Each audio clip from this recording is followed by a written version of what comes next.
Hey, Friendo, Steve here. And Larson. And welcome back to Going In Raw, the only pro wrestling podcast you need to be listening to. You don't need to adjust your TV. I totally forgot to turn the Going In Raw music back on, but you got the visuals of the intro right there. And for the audio realm, you guys won't know the difference. Larson, can you make sure to put the music there? It's always there. It's in the timeline. Good. All right, always, cool. Right on. Always. Well, always. Music's always there in the audio realm. YouTube doesn't really care. Anyways, welcome to Going In Raw, the only pro wrestling podcast you need to be listening to. This coming Saturday, we've got WWE Backlash. We're going to be doing live reactions to that.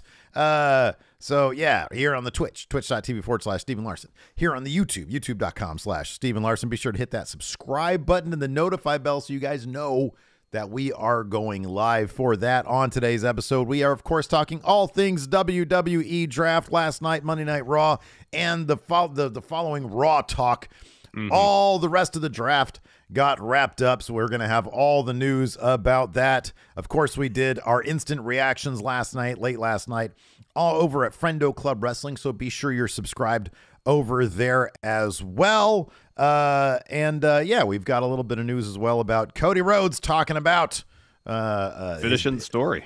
Finishing that darn story of his. Absolutely. You want to dive into that first? Sure. So Cody was recently interviewed by Comic Book Nation. Are you familiar with that outlet, Steve? No, I'm not. All I know right. Comic Book Resources. What was the huge catalog that you could order stuff from? Called back in the Previews, day? Diamond Previews. That's what it was. Diamond. It was Diamond something. Diamond Previews. Yeah. Remember that? It wasn't with Diamond Previews. Comic Book Nation. Cody talked with, and Cody talked about his loss at WrestleMania 39 to Roman Reigns and whether his goals have changed following that defeat. These transcripts come to you from Fightful. This is what Cody had to say. Quote, reacting to losing at WrestleMania, here we are, the most profitable WrestleMania of all time, the most important show ever involved, this collective thing that fans love and be able to main event. So many people looked at it and tried to sell me that was a win in itself, and it's not how I feel. A win is a win, and a loss is a loss. Nothing about being a learn, though, from Cody. Good point. He continues, I haven't gone on TV talking about the nature of how I lost because I think it's whining. I think everybody saw it. We saw it. We lived it. We breathed it. I think Mr. Heyman lives on the wild side in a sense when you hear things like, earn it. Hasn't had enough adversity. Can't wait until my documentary comes out. It's very ironic in terms of juxtaposing, the documentary, the amount of adversity in it some people may not know about, particularly getting back to WWE, Mr. Heyman's comments. The goal is the same, is the best way to put it. The goal is the same for me as a sports entertainer, as a wrestler. I came here wanting one thing. Doesn't mean other stories won't happen. That will also be finished, and doesn't mean there aren't any other milestones. We're talking about good things like video game covers, but the important thing to me is still the championship on Roman's shoulders, and it's the biggest match WWE could do. But it would take a great deal of mountains to be moved for that rematch to even happen. The goal is the same for me. I just have to see it through and do the work. Well, it's good to know that he has a goal of being on the cover of WWE 2K24. Yeah, I think that's appropriate. I'd love to see it. I'd buy several of them if that was the case, not just the one copy, but several. Every edition. Legendary. Every edition. Nightmare edition. I don't know. Yeah, the Nightmare edition. Yeah. No, this stuff. Look, this is cool. As Cody is actually really good at sort of treading the line between being in character and out of character. I believe him when he says, he wants to win that title. I think, the legacy that comes with the Rhodes name. I think he buys into, what it means to hold the title, even though others, I remember Scott Hall famously on some, I don't know, it was like the Stone Cold podcast. Yeah, it's the Stone Cold one. It's the quote I'm thinking of, yeah. Famously amongst us, because you and I were really big into that appearance on the Stone Cold podcast. Yeah, it was really good. He talked about, the title isn't the thing. The title's a prop, basically. And if everybody does their job properly, everybody gets paid money. And that's what, I think a lot of people view the pro wrestling. If you're going to go and be a pro wrestler, you care about the money. The title is a prop. You do your job. Cody, the other philosophy is where Cody's coming from. The title kind of does mean something. Having your name, mentioned amongst the people who have held gold means something to him. I appreciate that. But he also, toes the line between not being completely in character, understanding that these are stories. So yeah, it's always interesting to hear him talk about that stuff. I have no doubt he'll probably accomplish. He'll probably finish that particular story at some point because it's a darn good one, I think. You mean being on the cover of the video game? Yeah, pretty likely. Ultimately, yes. Correct. Ultimately, yes. That's all roads lead to cover a video game. There was a lot of talk after he lost at WrestleMania. This is it. He's not touching that title. I think we've seen in several instances, including here, where he just straight up says the prize that matters to me is the one on Roman's shoulder still. He hasn't mentioned word one about this new world heavyweight title. That's not in his sights, it doesn't seem like. He's getting through Brock Lesnar, and once he gets through Brock Lesnar, he wants to get another shot at Roman. Everything seems to indicate that for Cody as a character, and maybe actually as Cody, his motivation is strictly winning the titles on Roman's shoulders. Nothing else. Except for being on the cover of the video game, but yes. Right, that's a huge one, obviously. What's going to be really interesting, because you said after Brock, he's going to focus on Roman. There's a lot of time before he can do that, because here's the thing. He's not going to, there's one road to doing that, seemingly. Well, I guess maybe two, Money in the Bank and the Royal Rumble. They're on different brands now. So it'll be interesting to see, because shortly after his encounter with Brock will be Money in the Bank. That's coming up in July or June? Yeah, July? Early July. Yeah. Early July. So it's not that far off for him to do that and declare on Roman Reigns, which Cody seems like a declare guy, not a cash-in guy, or not an opportunistic cash-in guy anyways. And so it'll be interesting to see if they really push that thread for him, given that he's on the Raw brand. There is a world title there, and you have to be careful if you're WWE and not have your top guy, Cody Rhodes, not consider that. He has to be pretty explicit in saying, look, I understand this is prestigious, but I don't like losing against that guy, and that's the title that my dad wanted, the one that's on his left shoulder or whatever. Yeah. That's the one that my dad didn't get, and that's why I want that one. Not to say this one's bad, but my goal was this, and I'm a goal-oriented person, and I want that right there, and I'm going to be going after that, which does clear the way for Drew, Shinsuke, Seth. Obviously, Seth's probably going to be first guy. Yeah. But all those names, it clears the way for them to be trying to build the prestige of the new title, whereas Cody is going to be singularly focused on Roman, which is kind of interesting. That's not an easy road to toe either.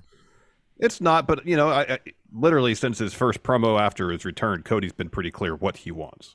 Yeah. He wants the WWE title, the lineage title. That's what he wants. And I think, and I know he says here other stories can happen on his path to finishing his story, and I'm sure he'll get through Brock, turn his sights on Roman.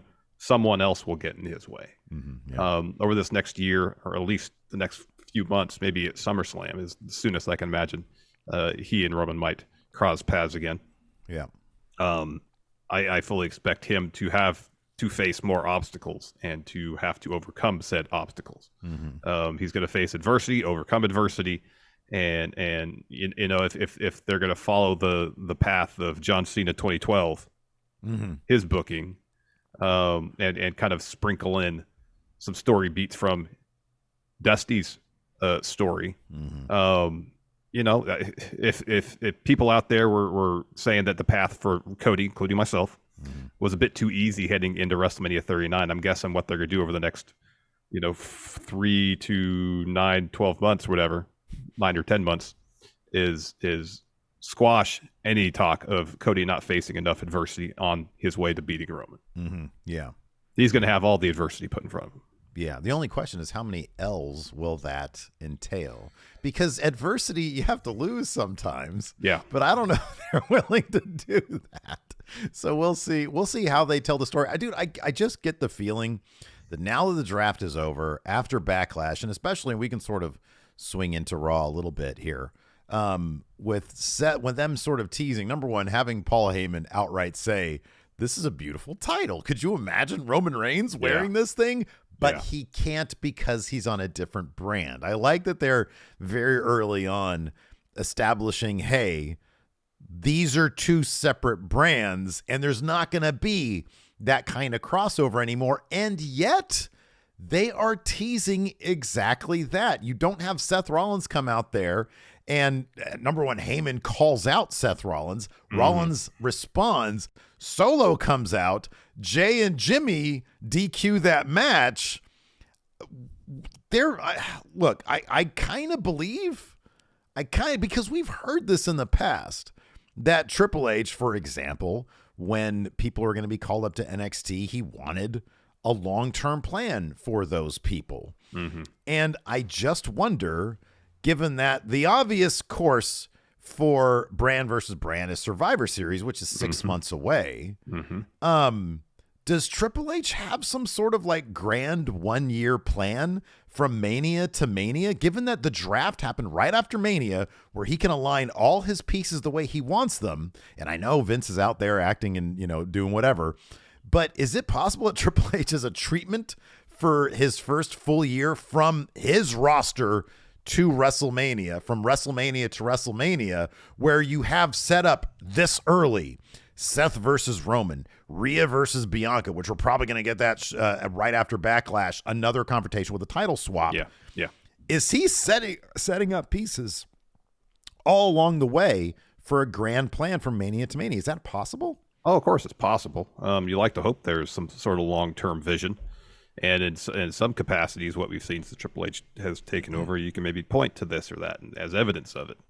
There's other instances where it seems like they're kind of flying by the seat of their pants, even as evidence is by some of the draft picks last night.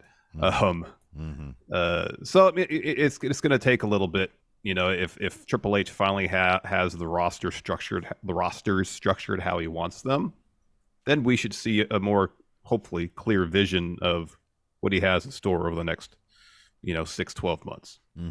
Yeah. And if that vision becomes pretty clear and we see foreshadowing to future bouts, whether it's, for example, Seth and Roman at Survivor Series, if they're gonna make that brand versus brand, or even it's not just a one-on-one bout, if they still want to keep the War Games aspect of it, but make the War Games matches brand versus brand and have Roman at the Bloodline against Seth and 3 partners of his choosing. Do the same. You have Team Bianca versus Team Rhea, and then you still take your time with the inevitable one-on-one match whenever that happens.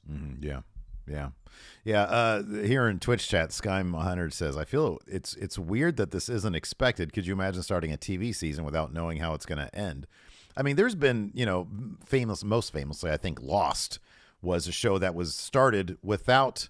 So I guess there was like an ending or an idea of what it was supposed to be, but when it became obvious what that was, they decided to change course. Yeah. I kind of feel like that happens on a fairly regular basis. I think TV shows sort of are started because you have the idea we could be canceled. We could go on for 7 years. There's any number of things that could happen. But to that point, wrestling is weird like that because so many more things I think can happen naturally over the course of time. Injuries, people not re-signing, et cetera, over the course of time, the booking of weekly television, which I have said a million times over, and I think that sort of affected AEW. Weekly television with wrestling is not easy. Yeah. Because there are no breaks. People get injured. Plans change. Politics happen. Backstage shenanigans happen. Yes. You can't properly plan out for a year. But it'll be interesting to see if Triple H is trying his damnedest to do that. Yeah, it'll be interesting. We'll see. We'll see if it happens. I mean, this having this confrontation between Seth and Paul Heyman to open the show, is obviously very purposeful. But for what? To what ends? Right, yeah. Is it to tease a match at some point, whether Survivor Series before or after? Who knows? Pretty clear that. Outside of something like Survivor Series, if it was once again marketed as brand versus brand, well, if you're referencing and teasing a match between 2 people who are on different brands, how strong is this brand split going to be? Yeah. But we'll see. Again, we'll see. If this is how Triple H wants things structured, we'll see how it proceeds from here. And if this time next year, if there's time for another draft and nothing between Seth and Roman has happened, then okay, maybe he wasn't planning. It would be really, especially with Vince there, like the idea of, because one of Vince's big things was don't tease it if you're not going to do it. Yeah. And you have to think, number one, Triple H has got to be running, if he does have like some big grand plan, Triple H has got to be running this by Vince. Hey, this is what I'd like to do here. And we didn't hear this week that there was any big major changes from what I understand to the script that happened, I think, last week or 2 weeks ago. But yeah, it'll be interesting to see if this is going to be, Wrestling Plus, the way that wrestling really could be, where there is, as Skyme here in chat says, a roadmap. Because look, man, when you go back and you listen to any number of like Bruce Pritchard podcasts, man, the level of and it's funny because it also sort of goes back to like old school TV writers. Like I remember reading up this thing on the guy who created Quantum Leap and Magnum PI, Donald Belisario. That with all the potential for a mythology behind Quantum Leap, there really wasn't one. He just wanted to do a show where he can tell a different story in any time frame he wanted to, week to week. And that's just sort of the old school way of TV writing. Wrestling is very much the same. Oh, it really is. It's just like, let's just get from moment to moment. Let's do feud to feud. And then if things happen long term, that just is a happy coincidence, we'll stumble upon long term storytelling. Yeah. But to get wrestling with a roadmap, what? That'd be pretty great. Cool shit. Pretty great. There could be some pretty cool great. shit. Yeah. Pretty great. The thing about most TV shows, especially ones that start without necessarily an end in mind. Sorry, let me go back. For the most, like wrestling TV, unless the show gets canceled, just doesn't end. Right. Yeah, exactly. It goes on and on every week, every year. You don't have seasons. You don't get season breaks. You don't have time to sit down and plan out your 23, 8, 10 episodes, however many episodes are in the season. Yeah. Wrestling just keeps going. It doesn't end. Yeah. So, and I know individual stories, at least in theory, should have beginning, middle, and end. Sometimes that happens, sometimes it doesn't. And it largely depends on how much planning and it has been done in terms of putting together that story. As we saw under Vince, sometimes stories would happen and then just just fizzle away. I mean, we're kind of potentially seeing some of that in the draft here, where you have people who are feuding being drafted to opposite brands. And it's like, okay, you're in the midst of potentially a feud, and then it's just it's gone. And that's why some of the draft picks were kind of confusing to a degree, but it wasn't like the stories were such that you can't just have a match and step away from them.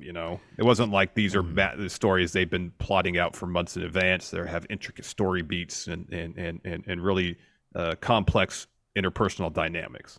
Yeah, and here's the thing, like two of the major stories that were interrupted were in their infancy, Bobby Lashley and Bronson Reed and Shinsuke Nakamura and Karrion Kross. And those are things that if the idea is, hey, let's build up, obviously Shinsuke and Bobby are going to be big deals regardless. But Bronson and Karrion Kross still haven't really got their feet under them.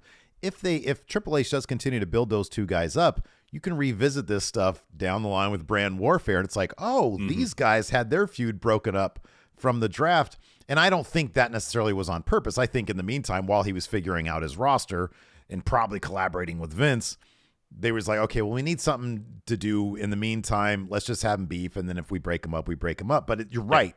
They're not so involved that it's so jarring that all of a sudden Lashley and Reed are on different rosters. Like, Reed tweeted out something like, oh, what a bummer. I'd rather be, still feuding with Lashley. But he said it in character in sort of a menacing way. Like he's lucky he escaped me. I forgot what he tweeted. But yeah, I don't even know what started this conversation. But we were talking about Seth and Roman. Oh, yeah, that's right. Yeah. No, I think it's funny because I think that your idea of, teams versus teams is easily the way to get around. If you want, because here's the thing, every pay-per-view, they try to make the most out of that pay-per-view. And yeah, if the two biggest things that Survivor Series is really known for in the modern era anyways, now is War Games because last year and brand versus brand over the past 10 years or so. Then yeah, you put them both, you mash them up together, and that's what you do. And that's going to pop everybody come November. Yeah. If they do brand versus brand War Games, couple matches, that could be pretty huge. Yeah, absolutely. Before we continue on, you want to pay some bills, Larson? Let's do it. Let's do it, Steve. So let's take a quick break here. This episode of Going in Raw is sponsored by BetterHelp. Larson, it can be pretty easy to get caught up in what everybody needs from you, whether it's work, family, or friends. You could spend so much time giving that you start feeling stretched too thin and burned out because you can't find the time to take a moment to think about what you need from yourself. Yeah, when I was in my mid-20s, I had lost that balance and was feeling pretty overwhelmed by life and started dealing with severe anxiety. And it got to the point where I realized that I had to go to therapy.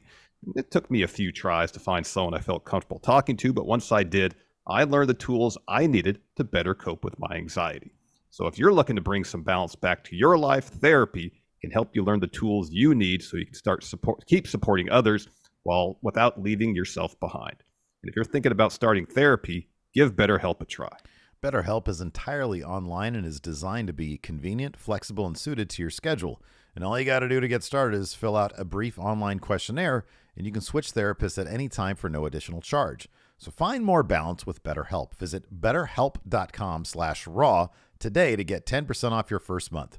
That's BetterHelp, HELP.com/raw. Before we get rolling with our Raw review here, we had a couple super chats. Power Rangers Explained. So that might be a cool YouTube channel. That could be, for everybody. Everybody talks about Power Rangers. I don't know anything about them because I was like a couple of years too old for that. Yeah. He says, "Hey, Stephen Larson, I kept track yesterday, and you guys got 19 of the draft picks right. Picks. What was the possible total?" I don't know. I was going to ask that same question. Let's see here. We got some more here. Mason Stuckey is a new channel member. You so much, Mason. Thank you very much. Moving on here a little Meta bit. Skipper here says post-draft SmackDown has 2 heel teams and no face teams. They've been portraying Damage Control more sympathetically recently. Damage Control face turn confirmed? I feel like EO's going to turn face. Yeah. And Bayley's going to remain heel, which is so funny because if you strictly look at actions, Bayley's kind of awesome. Like as what she does, like just taking the tag team role with EO and with Dakota and having EO advance to the world title scene or whatever. The title picture, yeah. Like with no static whatsoever. Mm-hmm. Like everything that Bayley does is a total face move. She's just presented as a bad guy because she's kind of a dick about everything. Yeah, yeah. Bro Sarah Tops 1337 says, "Welcome." I'm sorry, is a new channel member. Thank you very much for that. Thank you so much. Big MGM says, "If Seth with a super chat says if Seth just wants a belt, does that make him a gold digger?" I don't know. I don't think that's correct.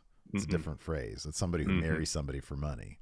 Lucci Club Studios, member for 2 months now, says, "I think they should still do the King of the Ring tournament at Night of Champions, but the winner should get the World Heavyweight title." They did mention on Raw last night there'll be a tournament to crown the new World Heavyweight champion. Like everything in it. Yeah.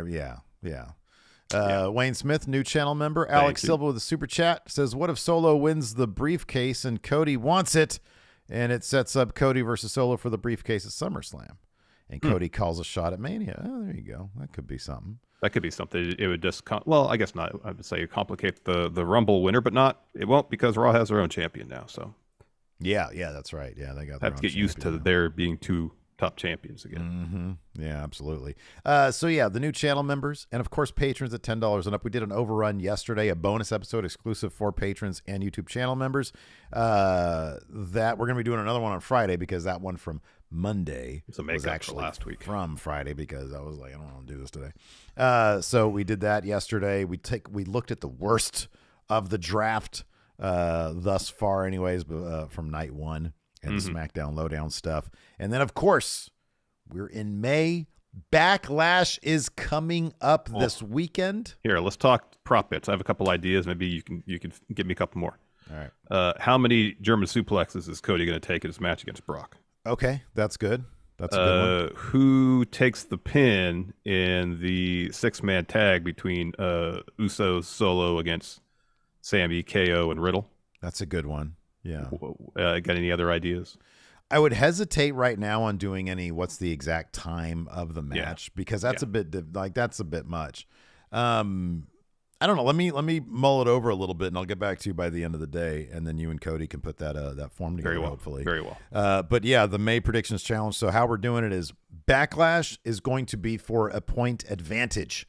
So if you are the person who gets the most of the predictions form right, you get 1 point. If you get everything absolutely correct, you go into our big predictions finale for the month with 2 points. Yeah. And that predictions finale is, of course, Double or Nothing weekend, which will have Double or Nothing, Night of Champions, and then NXT's Battlegrounds. So, yeah, and then you could become the new predictions champion. Of course, the Enforcer is our current predictions champion. By the way, shout out to the Enforcer. Yeah. Still getting better there in the hospital. But every day, we're sending him our love, absolutely, and our thoughts, absolutely, and we're all pulling you for you here in the Friendo. Exactly, sending all the love to the Enforcer, pulling for you, buddy. Absolutely. Yeah, let's go. We'll get to these super chats here midway through our Raw review. Let's talk about Raw. Of course, the draft night 2 is in the books. What's the biggest ball drop? The biggest ball drop that you can think of when it comes to the draft night 2. What was the weirdest thing that happened? You're like, what? Why would they do this? I don't necessarily think it's a ball drop. I just think in a couple instances they maybe, instead of making a choice, I was like, oh, wow, that's surprising. That's really interesting. They just kind of went with the status quo. Mm-hmm. And in my mind, tops amongst those instances is just the Usos ended up back on SmackDown. Yeah, sure. Yeah. Like if the situation where they got drafted to Raw and they were like, what the heck? They go to Heyman. It's like, what the hell is this? How come you couldn't get us on SmackDown? He could kind of be like, oh, I don't know. Let me talk to the tribal chief. We'll see what we can do about it. And then you put the stipulation of the Backlash match, and you put more stakes on that Backlash match. Mm-hmm, yeah. Where if the Usos win, then they'll a trade will be worked out. They can end up on SmackDown. Mm-hmm. And if they don't, guess what? You're on the in the ocean of obscurity that is Monday Night Raw. Mm-hmm, yeah. Like, that's interesting stuff, but that kind of goes back to WrestleMania even, when we were saying, at least tease Jay doing something that cost Roman that match. Mm-hmm, yeah. It's like, seems like ever since Elimination Chamber, they've kind of backed away to a certain degree of some of the more interesting interpersonal dynamics between the characters in the whole bloodline story. And there's instances where they can just at least tease something interesting to increase the tension on a personal level, rather than just winning or losing matches. Well, come on, they did that last night with Jay and Solo. I think. Oh, I know. I'm not saying that. Yeah. I'm not saying they've backed away from it entirely. Yeah. I'm just saying there's choices they've made. And I'm sure hopefully down the line they'll pay off. But there's just instances where, like, okay, going that route would be really interesting. Instead, they went this route, which is like, all right, that's kind of the safer route to go. That's all I'm saying. Yeah, I wanted them to go to Raw for largely the reason you mentioned, because I think that would be kind of interesting for them to be in their own ocean of obscurity. That being said, keeping the Bloodline story on SmackDown, emphasizing how hard of a brand split this potentially could be, I'm kind of on board with. Obviously, they're still on the outs with Roman because Jimmy lost yet another match last night. Jay and Solo seeming to be at odds, and so that's going to be interesting. Keeping that whole story on SmackDown, last night especially, I came back around to, okay, I think they are going to do some interesting stuff because of what we saw with Solo and Jay, and because Jimmy lost yet another match. The one of the biggest ball drops for me was keeping Asuka where Bianca is champion. Asuka going to SmackDown, it just... Look, Bianca's going to be champion for a long time. Yeah. And I don't think that reign is going to end anytime soon. Mm-mm. And I just sort of feel like they need to introduce a women's mid-card title, because they seem to be loading up on the women's tag teams out there. You have Sonya Deville and Chelsea. You got Katana Carter and Chance and Caden Carter. Yeah. Thank you. I don't know. I had a hard time with that one. If they stay together as a tag team, you got Alba Fire and Isla Dawn. Although I forget where they go. Well, it doesn't matter because those tag team titles are going to be cross-brand. But there have emerged several women's tag teams, which I love to see. But then there are also plenty of competitors who are, singles wrestlers who kind of have nothing to do now because unless they're going to start telling actual stories in the women's division. But you have Asuka there who already lost to Bianca, so she's not going to be in title contention for a while. Mm-hmm. And you got Rhea Ripley over on Raw, where at least that is a feud that could be pretty interesting, especially because Asuka's a good guy. Look, everybody loves Asuka. She's not she's not a bad guy. Even when she missed people, it's really cool. So that was one of the bigger ball drops for me, is seeing Asuka stay on the Bianca brand, or I'm sorry, move to the Bianca brand now.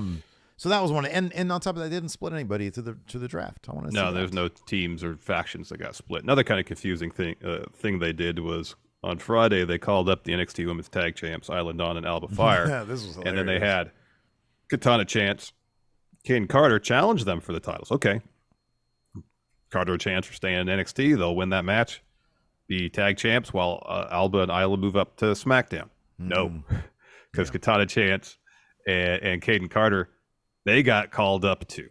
Yeah. They're going to Raw, I believe. Yeah. So are the NXT Women's Tag Champs being called up to main roster, or are they going to add a third team to that bout to win the titles? For as much as main roster is loading up with women's tag teams, I feel like NXT now kind of doesn't have many, because like there's 2 tag teams that just got called up. Yes. Including the champions. One just fell apart with Fallon Henley and Kiana James. Yeah. Like who really else is there? I mean, look, they could form women's tag teams. But I don't know. It's going to be interesting to see what they do. I mean, yeah, I honestly don't know. Like now that I'm thinking about it, would name one other tag team that exists right now. Well, I mean, this is kind of an issue with. So NXT, like over the last few months, really got their feet under them, and as a standalone brand, started to have its own identity and its own vision for what NXT was going to be, and they've really been on a good roll of late. Sure. And then with this draft, I think the count was 17 or 18 NXT talents got called to main roster. A lot of them regulars on television, a vast majority regulars on television. So not just in the women's tag division, but across pretty much all of their divisions, they have to reload. Mm-hmm, yeah. And so I think we're going to see a lot of people that haven't got a whole lot of TV time on NXT, maybe some level up regulars, move up and start being featured more regularly. Yeah. Start getting a lot more TV time, and it's going to be. I wonder to a certain degree if we're going to kind of go back a little bit, not a lot, but a little bit, to the early days of NXT 2.0. We're like, all right, we just got to try stuff. We got to try stuff to see if it works, and if it doesn't, then we'll adjust. But we got to just try stuff to start developing these new characters and building stories based off those characters. That's a possibility. I do kind of feel like, don't you think that NXT has like reloaded a major way already in anticipation of this? I mean, look at their North American division right now. It's basically like, who is it? Nathan Frazier, Axiom, Dragon Lee sort of in there. Dragon Lee. Of course, you got Wesley still as the champion. And there's probably 5 other guys that I haven't named that, that could easily fit into that sort of, because that's sort of like their X division. It's just like really cool wrestling happening there. They've recently brought in that big dude, Obafemi. Is that his name? Yeah. Okay. Yeah.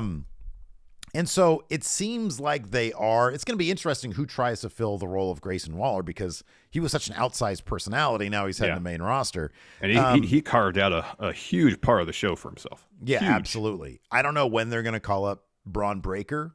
I know maybe, does he have another year as a bad guy now? I don't know. Yeah. They got to find something interesting for him, because I don't even know if bad guy's going to cut it for him. But yeah, I don't know. It's going to be interesting to see what happens with NXT. I mean, Burr Winning here in our Twitch chat mentioned like 3 teams who I'm pretty sure are all, I mean, I know Faraz and Leon, they've been on TV before, but like Elektra Lopez and Lola Vice, that's like a level up team. Yeah. And then Jakara Jackson and Lash Legend. Alyssa Leon is hurt, I think. That's why she hasn't been on of late. Okay. Because I know they were doing a thing with Faraz and Elektra Lopez, but they were sort of at odds. Yeah. And they're not a team. Jakara Jackson and Lash Legend, are they on Level Up? Because I've not seen them on television. Well, that's what I'm kind of talking about. There's probably people on Level Up that we don't watch Level Up. Yeah. Who have been working on. And that's great. Hey, bring them up. Yeah. 1,000%. So it'll be interesting to see if maybe they'll debut one of those teams for TV. Yeah. In this match. You might be absolutely right. Do a shock title change right there. New team win the championships. Yeah, I'm not like trying to say that there you have to like wholesale reload the brand. But when you lose 17, 18 people, a lot of them are on TV a lot. That's a really lot of that people. many? Oh my god, it was a ton. Wow. I was like, yeah, they'll do over 5, and they end up doing Yeah. like getting 3 times that called up. Yeah. You know, when Zion Quinn, who's barely on TV now, gets called up. When Von Wagner gets called up without a character. Yeah. I mean, who has more of a character, Zion Quinn or Von Wagner? Zion Quinn has more of a character because his character was like, I'm the epitome of sports entertainment. I love Zion Quinn. So yeah, let's take a look at some of these. You want to run down the picks here? Well, let's talk about the Raw Talk picks because those weren't televised on national television. Okay. So in case people might have missed those, they were announced shortly after Raw. So going to Raw, we got John Gargano, Nikki Cross, Dana Brooke, Angel Garza, Humberto Carrillo, Akira Tozawa, Piper Niven, Zia Lee, Tegan Knox, Riddick Moss, Emma, Inda Sher, and Odyssey Jones. Going to SmackDown, Tamina and Grayson Waller. That's hilarious. 1, 2, 3, 4, 5, 6, 7, 8, 9, 10, 11, 12, 13. Well, 12 is like 13, 40 because of like 3 guys there. And then 2 on SmackDown. Yeah. Raw is fucking loaded. When you have Gargano on Raw Talk, what? I know. Raw's loaded. I know. And then we got some more free agents. Baron Corbin, free agent. Shelton Benjamin, Cedric Alexander, Elias, and the aforementioned Zion Quinn are all free agents. Yeah. So I wonder if they're going to kind of wait to see how the rosters kind of shake out over the next couple weeks and then start putting the free agents on brands. On SmackDown. Because they're going to be like, we need somebody for this guy to fight here, and everybody else being used right now. Let's grab some free agents over here. Yeah, SmackDown got nobody. Yeah. I know that, and like if you want to call them like the supplemental draft picks after SmackDown and Raw, respectively, like SmackDown maybe got five competitors total. And then the SmackDown Lowdown ones, they got Hit Row and Lacey Evans. And that was it. Yeah. So Raw had like 8 people compared to probably like 20 for Raw. Yeah, exactly. But if that's their way around doing the 3 picks for Raw for every 2 picks of SmackDown, I don't mind that. Yeah, I know, but dude, like 3-2, this is not 3-2. This is not that ratio. I know, but in terms of actually the entertainment value of the draft, because the way because it kind of necessitated Raw having the first pick. Mm-hmm, So you do Raw, SmackDown, Raw, SmackDown, Raw. You know, are they bringing back the 24/7 division? I'd be surprised. Raw? Yeah, I know. I was making a joke, but it's what it sort of feels like. Like you have to, you load up 10 people in one division chasing after one title. Maybe that justifies it. I don't know. Weird stuff. Also, in the free agent pool, Brock Lesnar.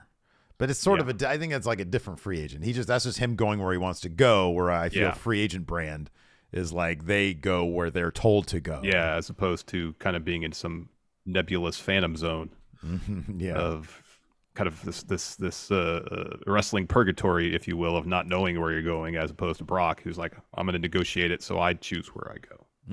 Yeah. This is a good question because we're sort of talking about it right now. Chill Gaming here in Twitch chat says, with all the talent that Raw gained, do you think the 3 hours are going to go by more smooth, or are they going to continue to drag? Let's talk about last night's Raw.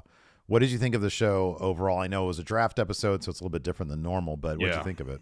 I mean, it was fine. The draft episodes tend to kind of go by quicker because you have whole segments where it's just people standing at a podium announcing picks.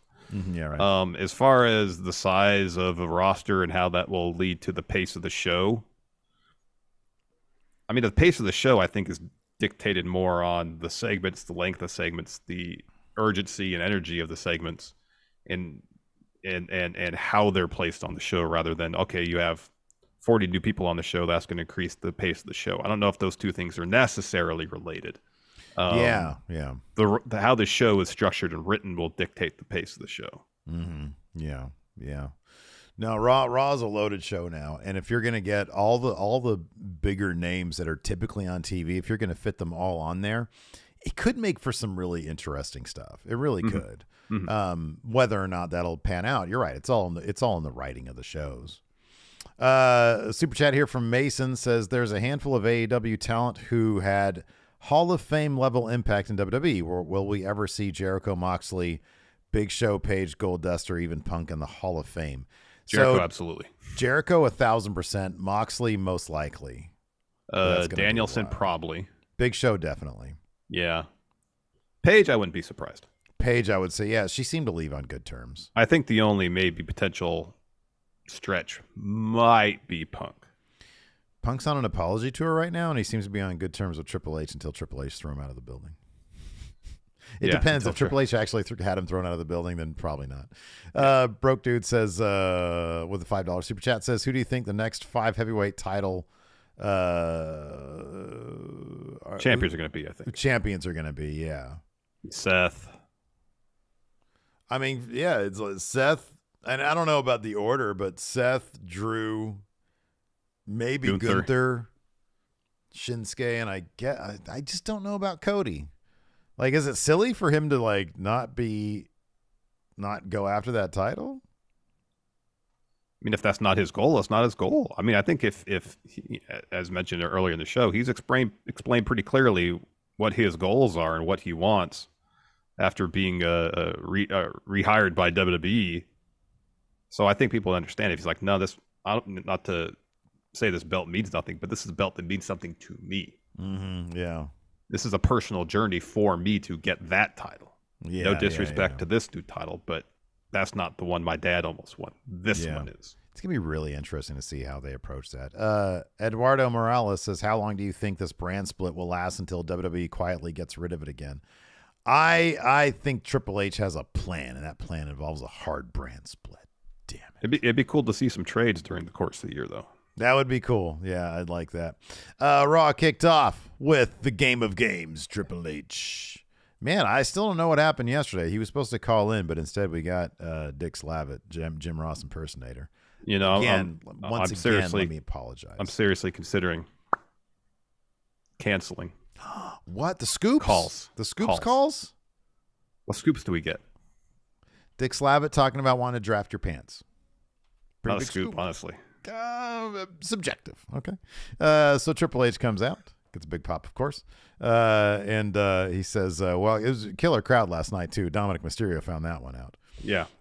So he lays down a couple rules, mentions Brock Lesnar is going to go wherever he wants to go. And he talks about, because Roman's on SmackDown, World Heavyweight Championship exclusive to Monday Night Raw. And then he says, and he says any NXT member added will be official the May 8th after Backlash. But yeah, then that's when the rosters are going to be changed as well. Yeah. And we get our first round on Raw. Raw gets Rhea Ripley. SmackDown. This is bunk. SmackDown chose Austin Theory before Seth Rollins went. They should have chose Charlotte Flair next, to be honest with you. Well, I mean, the way he put it is SmackDown secures the U.S. title by selecting Austin Theory. They drafted the belt. That dude watches this show, man, because that's what my pick was when we were doing the mock draft. Yeah. I was like, I get the U.S. title. Don't care about Austin Theory. They drafted the belt, and Austin Theory just happens to be holding it right now. That's a good point. So Theory goes to SmackDown, Rollins goes to Raw, and Charlotte Flair goes to SmackDown. Yep. And then he introduces Paul Heyman. Yeah, he introduces Paul Heyman. And he shows the new belt to Heyman, and Heyman takes a look at it. You know, he makes his way to the ring, says, "Ladies and gentlemen, my name is Paul Heyman. I serve as special counsel to Roman." And he's really he's putting over the fact that himself, Solo, and Roman were drafted first on SmackDown, but also pointing out Usos did not win the tag titles back from Sami and Kevin Owens. Usos are teaming up with Solo against Owens, Zayn, and Riddle at Backlash. He says these items will be addressed tonight, but 1 week from Saturday. Live from whatever city we're in, as long as it isn't the state of Texas, your tribal chief will take care of all business. One of them is the hunk of beautiful gold up on that podium. He says, come on, wouldn't that title look relevant around Roman Reigns' waist? He says, here we are almost 1,000 days as champion. Not one title, but not 2 titles, but 3 titles. You create a championship, and Roman Reigns will dominate that title in the main event of WrestleMania. But since he can't compete for that title because he's not going to be on Raw.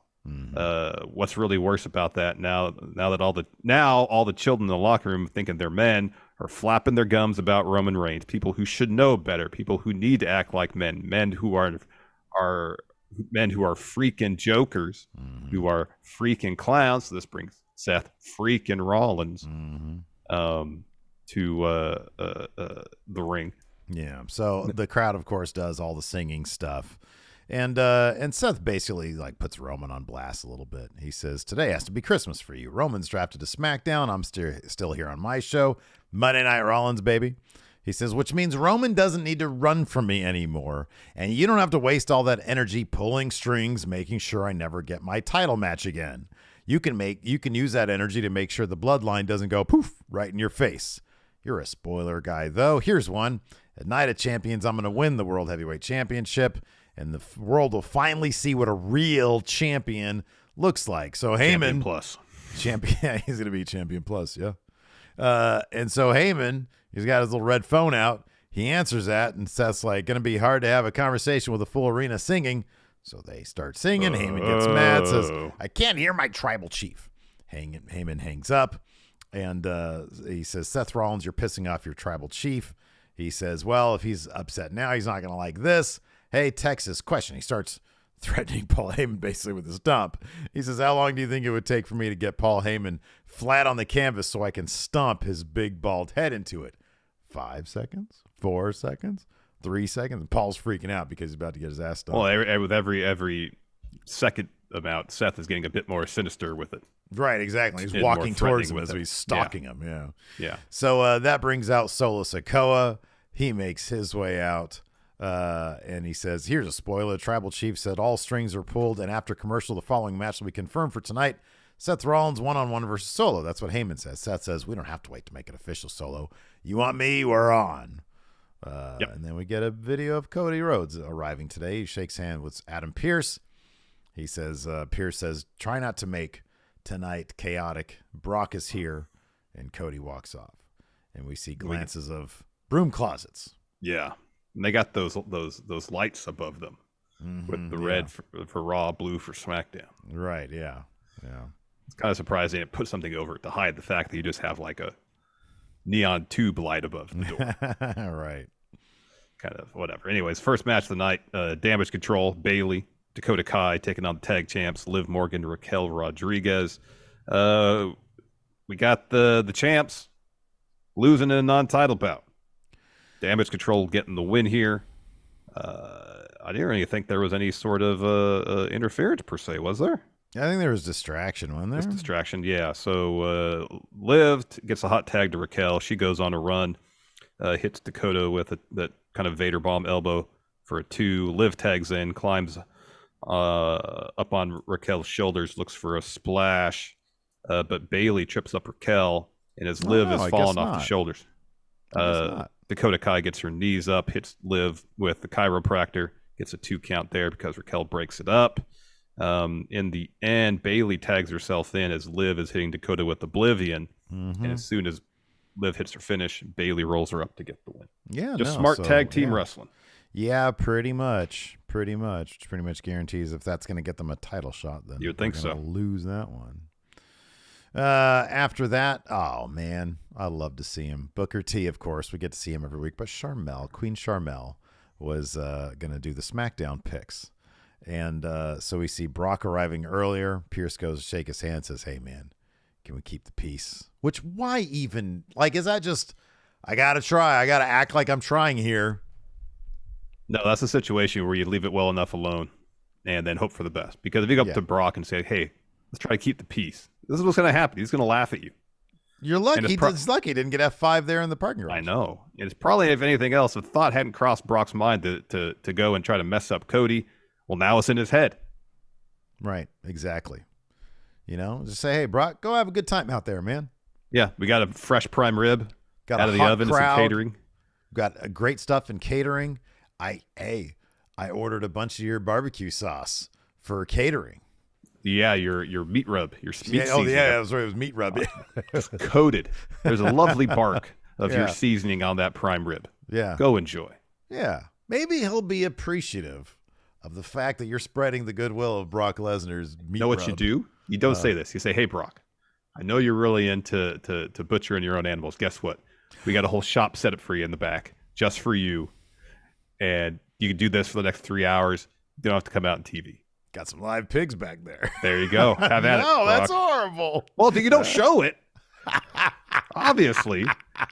You don't have him bring that out to the ring and do a demonstration. Obviously not. Oh, no. What I'm saying is... That's horrible. It is horrible. What I'm saying is Yeah. you say that so he's distracted for the 3 hours because that's like he's really into that. It's horrible, but bacon tastes so good, man. It tastes so good. when are they going to make like plant bacon that actually tastes like bacon, man? Yeah, no. Anyways, so Booker T's music hits. Him and Sharmell make their way out. And she is endlessly charming. Oh, she yeah. really is, man. She really is. Everybody else is like stumbling over their picks. Like RVD has the damn card upside down. Oh, yeah. And Sharmell is just nothing but the class and charisma. Anyways, Raw takes the undisputed tag team champions, Kevin Owens and Sami Zayn. So the idea they're going to be like on both brands, but if they lose the titles, they'll just end up on Raw. I think is the point. Yeah, that's here, the right? deal. Even though if you look at the Raw tag division, it's pretty loaded. It's pretty loaded. It is, but the SmackDown's got the Usos and the Street Profits, like two of the all-timers, you know? Yeah, no, I know. SmackDown selects the Usos. Raw gets the Judgment Day. And SmackDown gets the LWO. So they split up Ray and Dom. And at first I was like, oh, man, isn't there a lot more to mine there? But again, that's the kind of thing where, you know, you had mentioned to me in private, you know, let's see if Dom can get this kind of like the reaction he got last night. Mm-hmm. Let's see if that'll carry over without a feud with his dad and him leaning on that. And I feel like he's still going to be referencing that every chance he gets. Oh, yeah.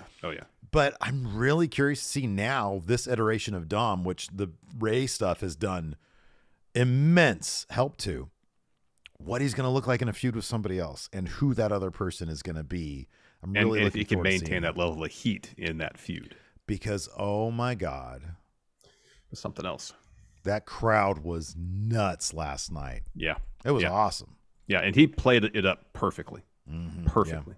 Yeah, it was, that segment was really well done. Before we get to that, though, we get a tag match. Ricochet and Braun Strowman taking on Alpha Academy. Mm-hmm. Braun and Ricochet get the win here pretty quickly, but the surprising aspect of it, it wasn't Chad Gable who ate the pin. It was Otis. Oh, usually Gable eats the pins for all these matches that Alpha Academy loses. So is that going to be – Otis is going to be like, man, I just ate a pin here. I'm stuck with Chad Gable. I'm looking over at Mansois and Massey. Or it could be that they don't eat pins. He's they don't wrestle. He's lost focus since he's not all in on the Academy anymore. And now he's going to start losing. And Gable can take that to him. It's like, listen, look, evidence right here. You've been distracted by Maximum Male Models. And look what's happening. Yeah. You're a loser now, Otis. You're a loser. Braun and Ricochet. When we lost before, I would take the loss. Now you're taking losses too. Yeah. Braun and Ricochet, of course, got the win here with that thing where Ricochet stands on him, does a very precarious swanton, and gets the pin somehow from that. It's like the least impactful swanton because he's very hesitant to come off, and yet because he's channeling Braun's energy, that's enough for a pin. Because if he does one off the top rope, like he actually jumps quite a bit in the air. He jumps and he lands like a thud. Like he comes down hard with those things. Or he can't spring as high off Braun's shoulders because if he tries to do it, he might fall. Right, exactly. So he just sort of tumbles and flips. Yeah. And so it looks so clunky, but that's the finish, you know. It's the finish. It's like a leg drop is a finish. Yeah. So then Shawn Michaels comes out of the Raw draft room. Adam Pearce out of the SmackDown one. We go to commercial. We come back. We get a Damian Priest Bad Bunny video package, and then Shawn and Adam Pearce make their way to the podium for the next round of draft picks. But as they're about to start announcing the picks, Brock Lesnar, his music hits, and he comes out, and Pearce is following him down the ramp. It's like, hey, please, no trouble, no chaos. Yeah. Hey, like I said, we put a bunch of your seasoning on the prime rib. Go enjoy it. Eat the whole thing. It's all yours. A private prime rib for Brock. He just ignores him and goes right down the ring. And he gets on the mic and says, Fort Worth, Texas, how does it feel to be looking at the only real Texas in this state? And then Pierce is like, all right, can't do this. Security, if Brock, if you're not going to leave, then security is going to take you out. And Brock says, with all due respect, it's going to take a hell of a lot more men than that. So then Pierce says, all right, come on out. And there's another dozen or so security guards that make their way down the ringside. And then Cody's music hits. So Brock has tunnel vision looking at the ramp. Mm-hmm. Cody gets in the ring from behind. Whoop-ha. Whoop-ha. Hits Brock with one shot. Brock bumps, rolls out of the ring. So security swarms him. Cody's trying to get at him. It's just, they each just try to escape security, but they're pretty much just all separated. Yeah. So they can't get their hands on each other. No real quality backlash. Go home math here. This is like very old school type shit, Yeah. Don't let him touch until you get to see the confrontation at Backlash. Yeah, that's cool shit. I'm down with that. It does kind of make it feel bigger, a little bit more of a Cody's just trying his damnedest to get to Brock, and Brock just laughs him off. They don't touch. They don't, There's no real confrontation there. We have to wait till Backlash. I don't know. That's cool shit. I'm cool with that. Yeah. I don't need a bunch of talking and yapping away and stuff. Just a decent pull apart brawl, and you're satisfied. Pretty much, yeah. Because Brock's not even trying to go after him. It's just Cody. They're just pulling apart Cody. Yeah, pretty much. Pretty much. Then we got Nakamura video package, and then we're back to Shawn Michaels. He says, "Let's try this again." Adam Pearce isn't on the podium because he's dealing with the Brock Cody fallout. More paperwork for Pearce, probably. I know. It just makes him absolutely miserable. So Shawn Michaels announces all these picks. Raw selects the women's tag champs, Liv Morgan and Raquel Rodriguez. SmackDown takes Asuka. Raw selects the New Day. And then SmackDown selects the Brawling Brutes. Yeah, I like all these here. Well, except for Asuka going to SmackDown. Except for Asuka, that's terrible.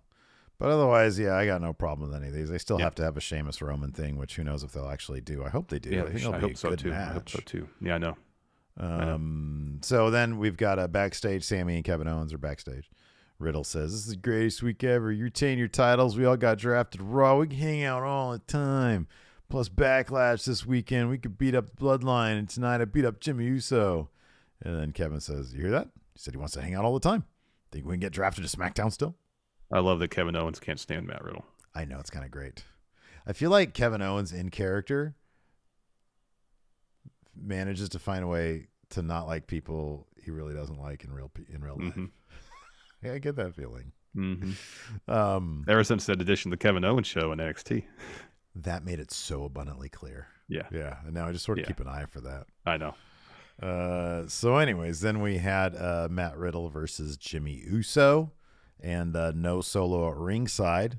Jimmy takes the loss here because Kevin Owens was getting involved a little bit here. Well, yeah, they did the Eddie Guerrero bit where to get Jay eliminated or kicked out of ringside. So where Jay hits Riddle with the kick, and so Kevin Owens goes to confront him, and then he just falls down. Sammy takes a chair and throws it at Jay and yells at the ref, "Look, look, look." And the ref tosses Jay from ringside because he hit Kevin Owens with the chair.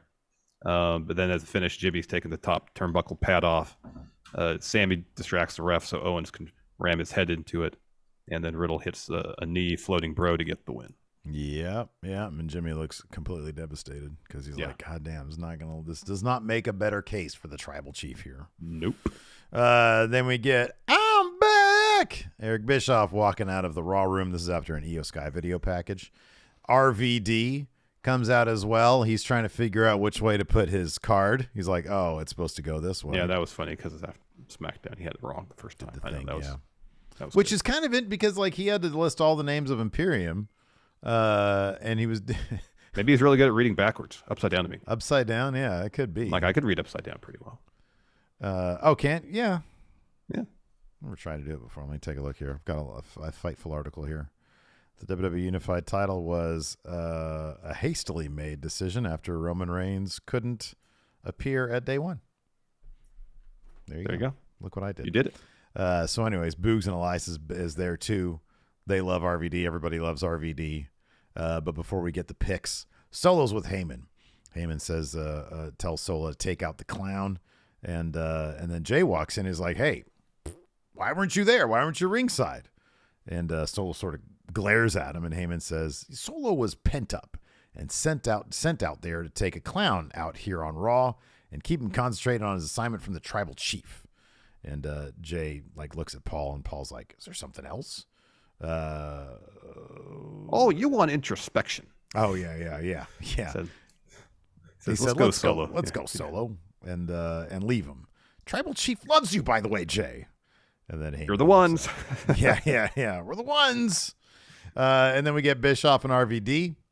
Raw selects Trish Stratus. It's funny because Bischoff was trying to talk while the whole crowd was going, RVD. I know. RVD. So Raw selects Trish Stratus, which makes sense. You know, man, I hope she pulls like an Edge return, you know, like she's back for a couple of years. SmackDown gets Karrion Kross ripping him away from his feud with Shinsuke Nakamura, which I guess will come to a head on Friday. Yeah, they have a match on Friday, yeah. Raw selects Ronda Rousey and Shayna Baszler, which makes sense if the primary home for the current women's tag champs is going to be Raw. And SmackDown selects, LA Knight. Yeah. So, biggest show for the biggest star. Exactly. If Austin Theory somehow retains his U.S. title at Backlash, you always put it on LA Knight. Yeah. Then we had Miz TV. This at least wasn't 15 minutes long. It kept it pretty short. Miz is talking about how stacked the draft or the Raw is post-draft. Names off Cody, Gunther, Rhea, Seth Rollins, and his guest tonight, Shinsuke Nakamura. So Nakamura, I like that they almost got Nakamura's entrance back to like 90% of what it was in NXT. They don't have the waveform on the Tron. Yeah. The strobe lights aren't the same. I didn't even notice the is the Tron with his goofy letters still there, or the energy strings are still there. Yeah, that's all still there. That's all still there. Okay, but yeah, but they so got much the full more of it is there. Yeah, violin or the guitar intro. Yeah, I love all that stuff. That's close. It's pretty close. Yeah.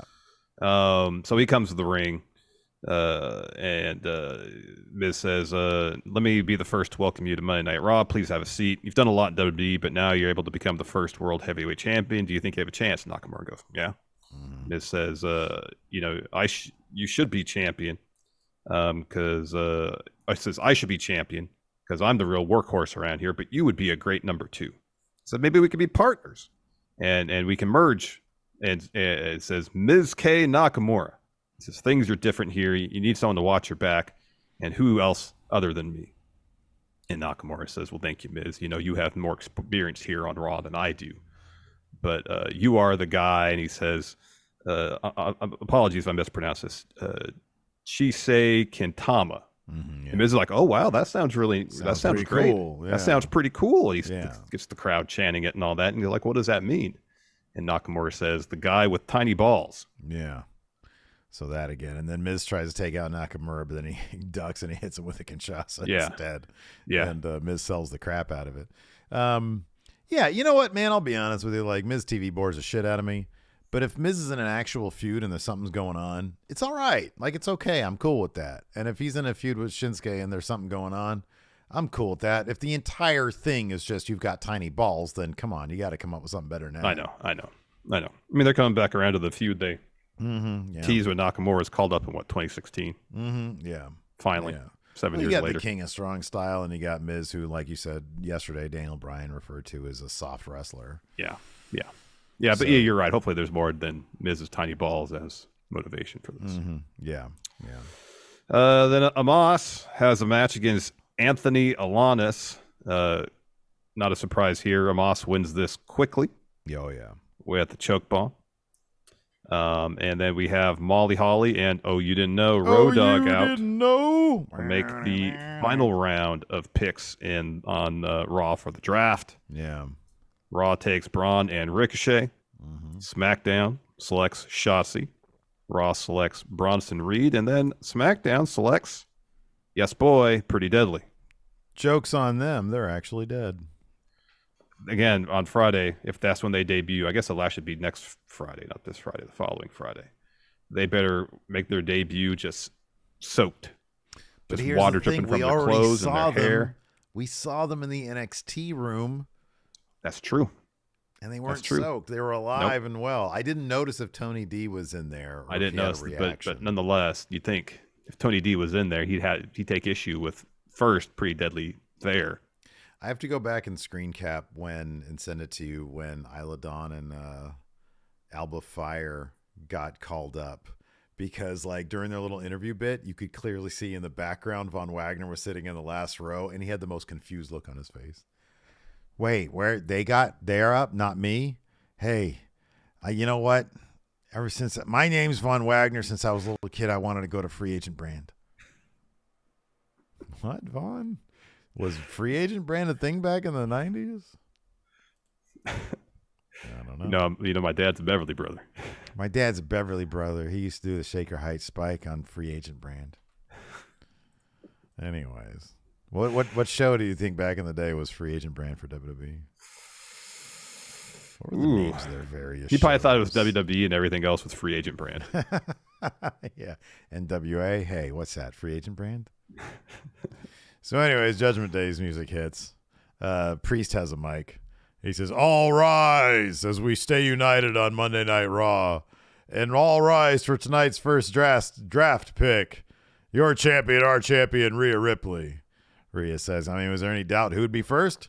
Mommy's always on top. And you thought you can get rid of us that easy? Nah, we run Monday Night Raw. And this Saturday, Zelina will regret everything when I pretzel her and remind everyone I'm the most dominant champion in WWE. Finn says, that's right.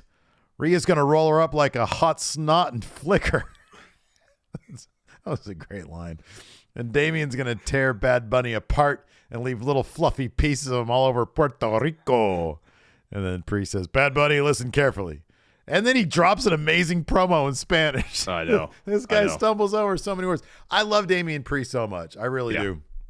But like his promos, he'll stumble quite a bit. He always recovers really well. Yeah. But yeah, he drops this crazy good promo in Espanol. And then he says, Benito, at Backlash, you receive your punishment.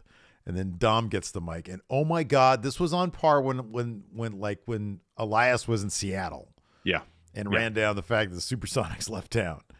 This was nuclear, and it was amazing. Yeah, and Dom milked it so good because, like, he starts to talk booze, and he knowing that every time he tries to talk, the crowd's going to get louder and louder and louder. He keeps on trying to say something. Yeah, and his agitation grows. Yeah, and so the point where he's finally just screaming. And he gets all sorts of "you suck" chants. I can't wait until Mommy and Priest dominate at Backlash, just like they'll dominate Santos, Zelina, and my deadbeat dad. Since the LWO got drafted to SmackDown, looks like this is my last chance to embarrass him so they can run and hide on Friday nights. So the LWO comes out, and Ray says, Dom, no one's running. We were selected to compete on Friday nights. That's how it works. I'm glad we're not on the same brand, because if you thought getting whooped with the belt was bad, I'll bust out La Chancla. And I can't wait to see, which I know a lot of people wanted to see at WrestleMania. Yeah. He says, I can't wait to see Zelina leave Puerto Rico with Rhea's title around her waist. And I look so forward to watching Bad Bunny beat the crap out of Priest and anybody stupid enough to get in his way. Before that, you're getting smacked right now by the LWO. Yep. Before that match, we get an Imperium video package. Gunther says, the mat is sacred. There is no room for failure. I am dominating. Everyone else who challenges me will fall. Our crusade to restore honor has just started. Yeah. And then we get another loss for the LWO here. Another loss for the LWO. I get it. They got to keep Priest strong in his big match against Bad Bunny, which he's totally going to lose. Yeah. But yeah, no, all the little storytelling bits here, Ray with Dom and Zelina and Rhea. Can't be mad at a match like this, No. So Priest gets the pin on Ray with the choke slam off the apron into the ring, because Ray was looking for a 619 after he escapes the Razor's Edge. And then Balor eats it for Priest. One choke slam later, Priest is your winner. And then we get a recap of what happened with Brock and Cody earlier. And Kathy Kelly catches up with Cody backstage and asks if Brock is in his head. And he goes, yeah, Brock is in my head and has been in my head since the Raw after Mania. Now he's a free agent. Whatever he wants, he gets. Just not on Saturday, not at Backlash. Here he is, the most decorated combat sports athlete. I said that 3 times now. But we've learned Doomsday bleeds. That Superman reference. He's human. He doesn't need to win, but I have to win. If I don't, the whole idea of finishing the story ceased to exist. And I move to the back of the line. I refuse to go to the back of the line. Not now. Not ever. Thank you.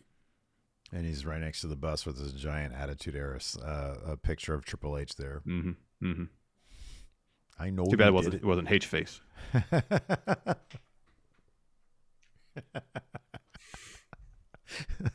And then we had Byron backstage with Bianca Belair. She says, Byron, it doesn't matter what brand I'm on. I'm here to entertain. And that includes keeping this title, so I plan on sending EO back empty-handed. Bailey laughs, says, ha, ha, ha. Walks up, says, we're the future tag champions, and EO's going to make you feel blue after she takes the title from you. Get it? Blue, SmackDown, but it's also sad. And then Belair's like, you know what actually makes me sad? I've always been impressed with EO. I always knew she was going to be unique, but she went and got influenced by two females who held her back. So I hope Saturday gives her a taste to finally shine on her own after I beat her at Backlash. And then EO talks a bunch of trash in Japanese. Dakota starts translating. Bianca's like, I don't need a translator. We understand each other just fine. It was a good bit. I like that bit. It was good. It was good. And then we had the final round of draft picks with Teddy Long, JBL. So Raw selects Alpha Academy. Mm-hmm. Again, no teams broke up. SmackDown selects Rick Boogs. That picture of him is amazing. His WWE. Raw selects Katana Chance and Caden Carter, and then SmackDown selects To the beat. Cameron Grimes. I laughed out loud when Katana Chance and Caden got poor HBK. I know. There's no way he knew that was happening. Otherwise, they would not have made that match for Tuesday. No, you wouldn't think so. That was hilarious. Then we had Xavier Woods promo. He says it looks like the New Day got drafted to the Red brand. They said we need to come back and inject a little bit of life back into Monday nights. So USA Network, get ready because New Day rocks. New Day rocks. New Day rocks. Then we had our main event: Seth freaking Rollins versus Solo Sikoa. You knew this was going to be short and probably a DQ when they got started like 10 minutes before. And 8 then o'clock. He saw they was getting close to 8 o'clock, and it seemed like they were nowhere close to finishing up. It was like 7:59. I was like, "What is happening right now? Nothing's happening." And then finally, the Usos jumped in there and attacked Seth. DQ, Riddle, Owens, and Zayn came out to help out here. Yeah, it just ended a brawl really abruptly. Where like mid-sentence from Corey Graves, they cut the broadcast. Yeah, they cut to isn't it like some sort of survivalist show that comes on after Raw now? Is that what's on now? What is it? It's like something in Texas. What is it? I forget now. Somebody in chat might know. Yeah, I don't remember. Yeah, here we go. Race to Survive Alaska. That's what it is. Not Texas. So they were in Texas. It's the one state larger than Texas. Yeah. Right. Yeah. The Race to Survive Alaska. Yeah. All right. You want to answer some questions? Yeah. Let's answer some questions. Of course, patrons, $5 and up. YouTube channel members, y'all get to ask some questions here on the show. I don't know. Correct. I got one here from Ty Moore. Says, what item of clothing or accessory would you add to Brock's current look to improve it? And what would you add to make it worse? He's got the duster. He's got the cowboy hat. What would you add to improve it? Assless chaps. Wow. Yeah. That to make it worse. To make it worse. All right. What about to improve it? I'll be home. Where's Dick Slav? Oh, man. Yeah. No matter. Yeah. Either way. Assless chaps. Yeah. I can't really top that. I can't top that. You can't. See some of that Brock cake. Yeah. John Hosey says, with the draft over, what potential matchups are you most excited for? John, I'm glad you asked that because this weekend on Count Out, we're going to be giving you an episode about potential matchups that we're excited. That very topic, yes. Gregory Mullen here says, who benefited most from changing brands? Who should have changed brands but didn't? Happy you mentioned that, Gregory, because we're doing the video on Friendo Club Wrestling, winners and losers of the draft. Yeah, absolutely. Stay tuned. Berwin A. Vargas says, which of the NXT call-ups do you see being in a big story heading into Mania 40 next year? Call-ups? Who got called up that you see could potentially be involved in a big story? I mean, Grayson Waller is probably the most... I'd say either Grayson Waller, if they really book the tag teams well over the next year, are pretty deadly. Mm-hmm. That's a good one. Cody mentions here in chat we neglected to mention that we have a swap of ring announcers. Samantha what Irvin a smart move that was. Going to Raw, Mike Rome going to SmackDown. What a smart move that was. That's awesome. I didn't even know that. Yeah. Cameron Bordolazzo, with the rosters now set, which wrestler who is a depth guy will have the best chance to not be depth guy? Oh, wow. I think on SmackDown, Nakamura was depth guy. Mm-hmm. But I think now with Triple H booking, with him moving to Raw, he's going to be involved in this tournament, I would guess, to crown the new World Heavyweight Champion. I feel like he's going to be much more involved in the upper mid-card main event scene than he ever was in SmackDown. Or at least since he won the Rumble. Maybe Karrion Kross has an opportunity to not be a depth guy, because he's like the most elaborate depth guy there is, man. Jolton Zoe says, if you guys can pick, who do you think the next NXT Women's Champion of or NXT Women's Tag Champion should be? Tag champions, I have no idea. Yeah, no clue. But Tiffany Stratton should be next champ. 1,000%. I think she will be too. Alex Foster asks, with Zion being a free agent, who would his first feud be with? I feel like it should be either someone who's a great wrestler or someone really funny. Zion, Quinn, and Elias could work. Zion, Quinn, and Boogs. I'd like to see that. Let's see here. Oh, Deep Voice Dude. Do you think Von Wagner or Grayson Waller will be in the Money in the Bank ladder match? I could see Grayson Waller getting in. Von Wagner's not getting close to that. Unless he's someone's heater and gets involved in that respect. Otherwise. Hey, do you need help climbing a ladder? I can help you climb a ladder. Do you need me to push your buttocks up the ladder? Are you not? Hey. Why is that briefcase green? What? No, I mean, it's Money in the Bank. Are you not familiar with the premise there, Vaughn? Hey, I got money in the bank. $1.32. It's in the red though. So you're actually short money. You're $1.32 overdrawn. You're overdrawn, huh? You're overdrawn. Hey, that's what it means.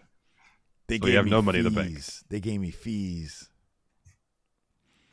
Blind Mask says, with the draft over, who do you guys think is Roman and Gunther's SummerSlam opponents? Who's Roman's SummerSlam opponent? If it's not Cody. Hey, Randy Orton wasn't drafted. No. I think he's a ways off, though. Yeah, I think so. If it's not Cody, maybe Lashley? If Lashley doesn't win the U.S. title?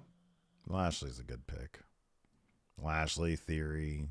Or Sheamus. Lashley or Sheamus. Sheamus, yeah. Sheamus. I mean, he and Roman and Sheamus have some history there.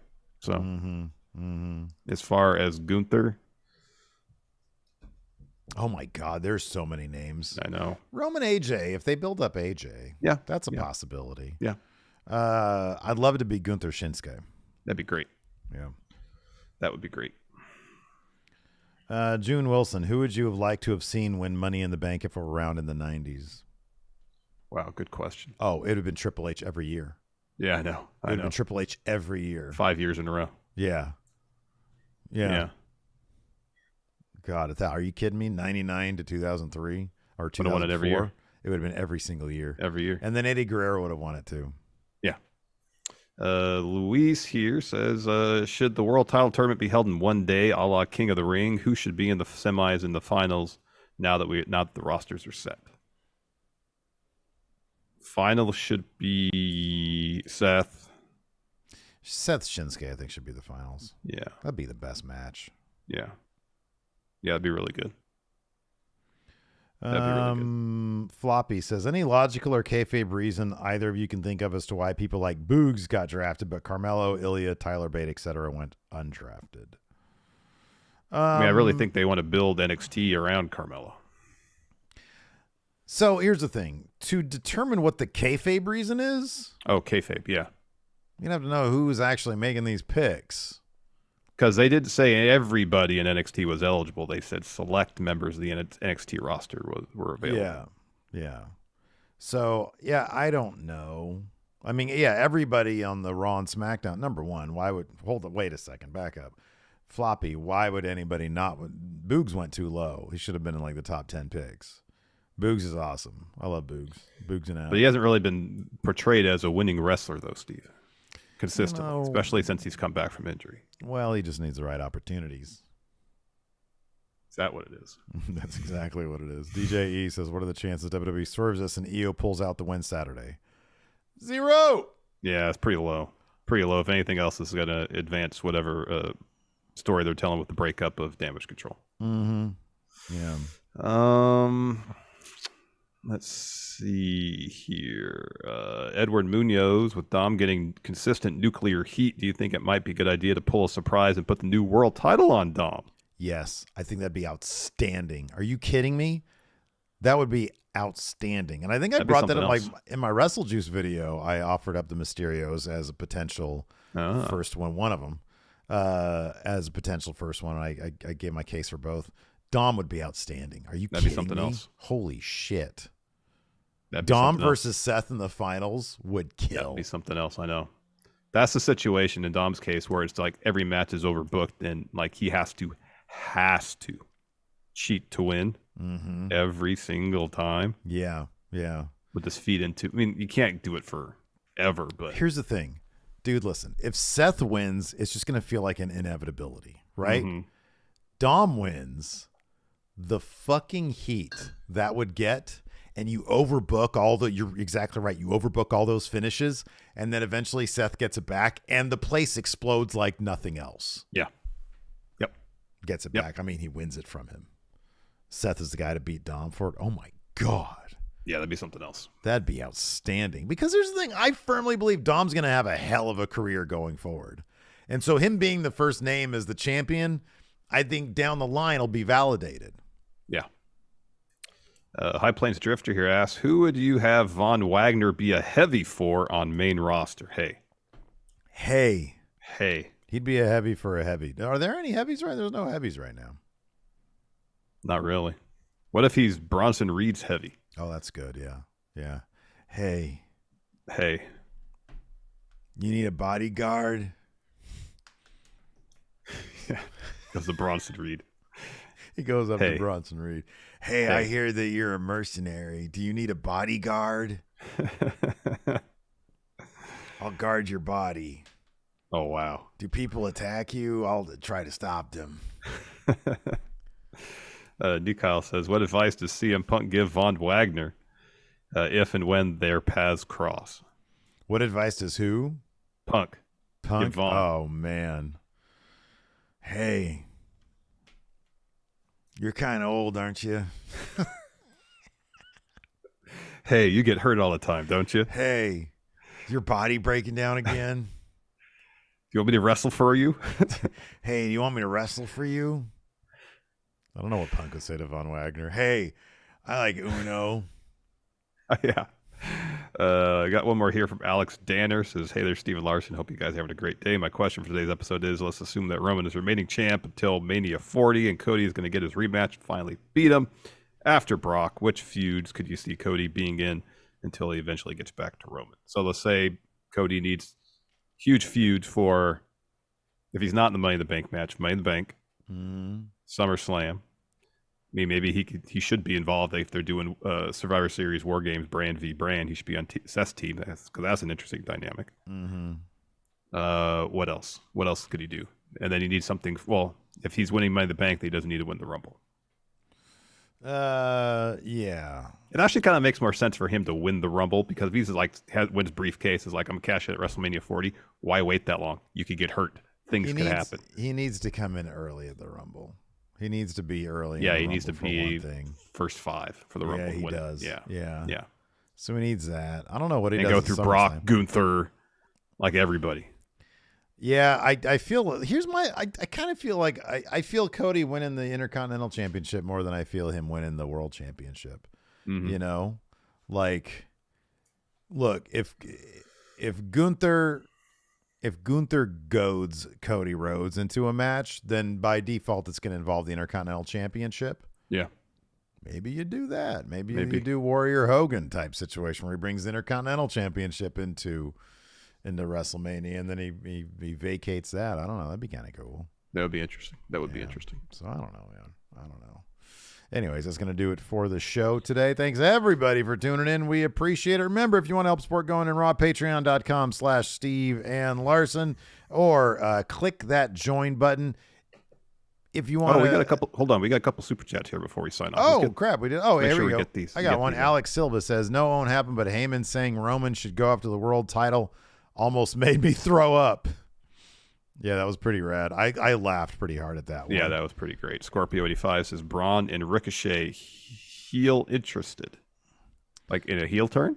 Braun I don't think we've seen Ricochet heel Ricochet. Interested? Heel Ricochet would be fun. I always thought that Ricochet should have joined the Hurt Business.